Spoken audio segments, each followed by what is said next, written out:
Ag Bioscience, the #1 ag tech podcast globally, is now available on video.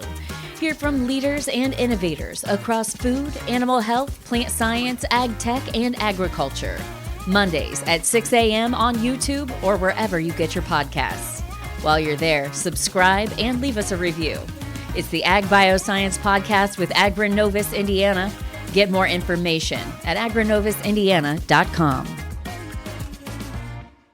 This is Inside Indiana Business Radio for the afternoon of Friday, June 5th, 2026. I'm Alex Brown. The Chicago Bears have picked Hammond for the development of a new stadium, but said the NFL team still needs to determine the precise site for the project. Chairman George McCaskey and CEO Kevin Warren said the team's board of directors met and voted to move forward with the Northwest Indiana location. While that vote marks the next step, there are several hurdles before the team can ink a final deal to move into a new home in Hammond. The site must be finalized. The new Northwest Indiana Stadium Authority must begin working on the stadium's financing plan, and local officials will need to vote on new or increased taxes for the project.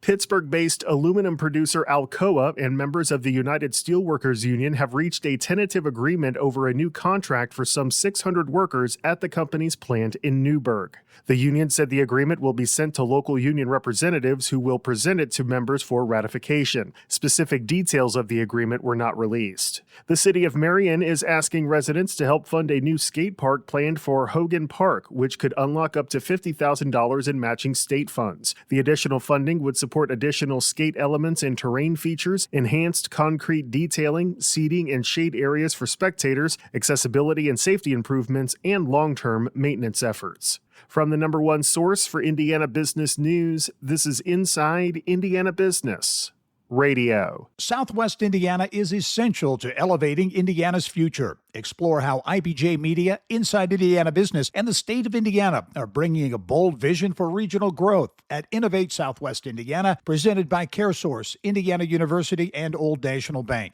Join Governor Mike Braun and business and community leaders in Evansville for a conversation on growth, workforce development, and innovation. We'll be at Ridgeway University Center June 9th. RSVP now at ibj.com/innovate. Ivy Tech Community College on Thursday unveiled its new strategic plan designed to guide the school through 2030. President Marty Polio said the plan, titled The Future of College, was crafted after a year of meeting with students, faculty, and staff at all 19 of Ivy Tech's campuses statewide, as well as employer and community partners. This was truly a strategic plan that was developed through a year-long stakeholder process. And so it really went well with me starting to learn and listen and go around the state and just have listening sessions with faculty and leaders and students about the great things that are happening at Ivy Tech and the things that need to be improved. The plan is broken into 4 strategic pillars: academic and instructional quality, career and transfer pathways, student-centered journey, and innovation and future readiness.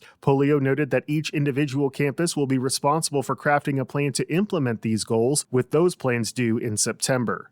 Indiana Landmarks has presented Franklin-based AP Development with the 2026 Cook Cup for Outstanding Restoration for the $13 million transformation of the former Ben-Hur building in downtown Crawfordsville. The award is presented each year to a property owner whose work reflects the highest standards of restoration while creating a positive impact on the surrounding neighborhood or community. The building, constructed in 1911, had sat vacant for nearly 20 years before reopening in 2025 as an apartment and meeting space. Officials in Fort Wayne are taking the next steps toward growing the music ecosystem in Northeast Indiana. Visit Fort Wayne on Thursday announced the release of the Fort Wayne-Allen County Music Economy Strategy, which Director of Destination Development and Communications Jessa Campbell said is a key component to the agency's 10-year tourism master plan. People are just really excited to know what this means for our community, what that vision looks like. I think there were some questions on, are we trying to be something or not? But that's not the case. We want to really hone in on what is unique to Fort Wayne, what's that Fort Wayne sound, and how do we kind of amplify that out across the region, across the nation, and let others know about it as well. Visit Fort Wayne has also launched the Fort Wayne Music Office to help achieve the strategy's goals. Northwest Indiana Forum CEO Heather Ennis is this week's guest on the Business and Beyond podcast with Gary Dick, presented by PNC, a weekly conversation with high-profile Hoosiers in business, sports, sports and entertainment, and beyond. Available now on the IBJ Media app or your favorite podcast provider. I'm Alex Brown for Inside Indiana Business Radio On Demand.